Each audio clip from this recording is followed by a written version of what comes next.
11th के स्टूडेंटों को अब परेशान होने की कोई जरूरत नहीं, क्योंकि आज के इस वीडियो में मैं आपको वार्षिक परीक्षा के राजनीति शास्त्र का पेपर बताने वाली हूँ। जी हाँ, सही सुना आपने, वार्षिक परीक्षा के लिए राजनीति शास्त्र का पेपर हम देखने वाले हैं। तो जल्दी से देखिए और कंप्लीट करिए बिना किसी डाउट किए। तो देखिए, यही पेपर आपको परीक्षाओं में देखने को मिलने वाला है, तो अच्छे से देखिएगा, सारे प्रश्नों को और कंप्लीट करिएगा। तो पहला प्रश्न है आपका, तो देखिए पहला प्रश्न है, सही विकल्प चुनिए। तो भारतीय संविधान सभा द्वारा संविधान को किस दिन स्वीकृति प्रदान की गई थी? तो 26 नवंबर 1949 को। और नीति निदेशक सिद्धांतों की प्रमुख कमी है? तो कानूनी शक्ति का अभाव है। और नौकरशाही शब्द सर्वप्रथम कहाँ प्रयोग हुआ था? तो फ्रांस में हुआ था। लोकसभा द्वारा पारित किसी धन विधेयक को राज्यसभा कितने दिन रोक सकती है? तो 14 दिन रोक सकती है। और भारत का उच्चतम न्यायालय स्थित है?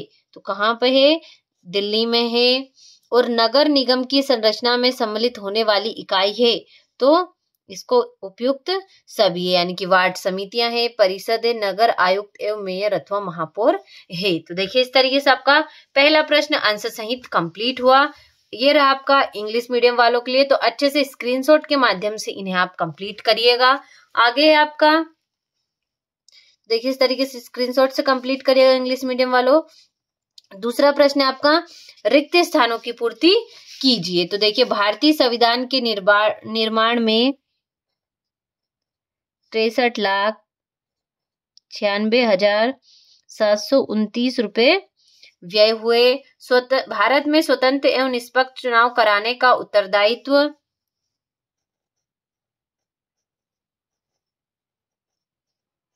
निर्वाचन आयोग का है। और वर्तमान में राष्ट्रपति का मासिक वेतन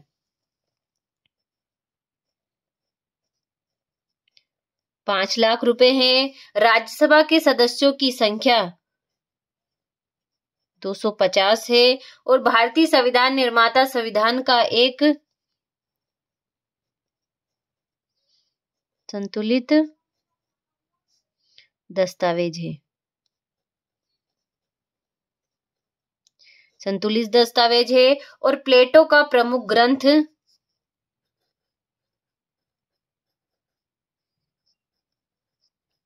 रिपब्लिक है। तो देखिए, इस तरीके से आपका दूसरा प्रश्न कंप्लीट हुआ आंसर सहित। ये रहा आपका इंग्लिश मीडियम वालों के लिए। तो अच्छे से स्क्रीनशॉट के माध्यम से इन्हें आप कंप्लीट करिएगा। आगे है आपका, देखिए स्क्रीनशॉट से अच्छे से कंप्लीट करिए। तीसरा प्रश्न है आपका, सही जोड़ी बनाइए। तो महात्मा गांधी द्वारा संविधान सभा की मांग, तो इसका होगा आपका 1922। अनिवार्य नौकरशाही, तो इसका होगा आपका वेबर डिमार्क रोबसन। संघीय सूची, तो 97 विषय। अनुच्छेद 370 संबंधित था, तो जम्मू कश्मीर से।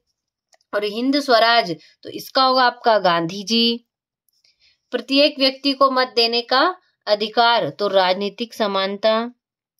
और मानव अधिकार, तो इसका होगा आपका एमनेस्टी इंटरनेशनल। तो देखिए, इस तरीके से आपका तीसरा प्रश्न कंप्लीट हुआ, रिक्त सही जोड़ी भी। ये रहा आपका इंग्लिश मीडियम वालों के लिए। तो अच्छे से स्क्रीनशॉट के माध्यम से ऊपर से प्रश्नों के आंसर देखकर आप कंप्लीट करिएगा। आप देख लेते हैं हमारा चौथा प्रश्न, जो कि है एक वाक्य में उत्तर लिखिए। तो राजनीतिक सिद्धांत स्वतंत्रता, समानता, न्याय, लोकतंत्र तथा धर्मनिरपेक्षता इत्यादि अवधारणाओं का आशय स्पष्ट करते हैं। व्यक्तिगत स्वतंत्रता का सबसे प्रमुख समर्थक कौन था? तो J.S. मील। अगला है आपका, समानता से क्या तात्पर्य है? और न्याय के कितने प्रकार होते हैं? तो न्याय के 2 प्रकार होते हैं। और भारतीय संविधान में वर्णित अधिकारों को क्या कहा जाता है? तो मौलिक अधिकार कहा जाता है।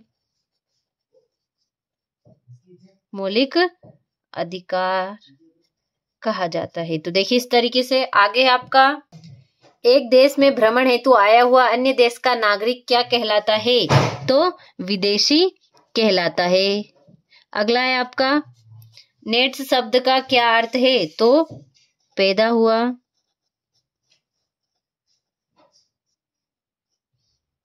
पैदा हुआ। तो देखिए इस तरीके से आपका तीसरा प्रश्न कंप्लीट हुआ आंसर सहित। ये रहा आपका इंग्लिश मीडियम वालों के लिए। तो अच्छे से ऊपर आंसर दे दिए, आप इन्हें ट्रांसलेट करिएगा और अच्छे से बिना किसी डाउट के कंप्लीट करिएगा। अब देख लेते हैं हमारा पांचवा प्रश्न, जो कि है सत्य असत्य लिखिए। तो भारत के राष्ट्रपति के पद हेतु कम से कम 35 वर्ष की आयु होना आवश्यक है। तो ये आपका सत्य होगा। असमानता होने पर वहां किसी भी प्रकार की स्वतंत्रता की स्थापना हो सकती है। तो असत्य है। और स्वतंत्रता ही सामाजिक न्याय का मुख्य तत्व है। तो असत्य होगा। और 42वें संवैधानिक संशोधन द्वारा भारतीय संविधान में मूल कर्तव्यों की व्यवस्था की गई है। तो ये आपका सत्य होगा। और बच्चे अपने माँ बाप के देश की नागरिकता प्राप्त करते हैं। तो ये सत्य है। और राष्ट्रवाद की धारणा के सिर्फ लाभ ही है, इसकी कोई हानि नहीं है। तो ये आपका असत्य होगा। तो देखिए इस तरीके से आपका पांचवा प्रश्न सत्य असत्य भी कंप्लीट हुआ। इस तरीके से ये रहा आपका इंग्लिश मीडियम वालों के लिए। तो अच्छे से टिक लगाकर इन्हें कंप्लीट करिएगा। देखिए ये रहा आपका क्वेश्चन छठा, संविधान सभा से क्या तात्पर्य है। सातवां हो गया न्यायपालिका के कार्यों को समझाइए। इस तरीके से इन प्रश्नों का आप अच्छे से स्क्रीनशॉट ले और कंप्लीट करिएगा।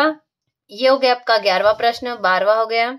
इस तरीके से इन प्रश्नों को आप जल्दी से स्क्रीनशॉट लेकर इन्हें आंसर सहित कंप्लीट करिए। ये हो गया आपका 16वां प्रश्न। 17वां हो गया। 18वां हो गया। ये हो गया आपका 19वां, 20वां। ये हो गया आपका 21वां प्रश्न। 22वां हो गया। और ये हो गया आपका 23वां प्रश्न। तो देखिए इस तरीके से आपको कुल 23 प्रश्न पेपर में देखने को मिलने वाले हैं। तो इन सभी को आंसर सहित कंप्लीट करिए। और अगर इनके आंसर भी आपको ना मिले तो घबराने की आपको कोई जरूरत नहीं, क्योंकि अगले वीडियो में मैं आपको फुल सॉल्यूशन के साथ बताने वाली हूँ। तो अभी के लिए बने रहिए और अच्छे से कंप्लीट करिए।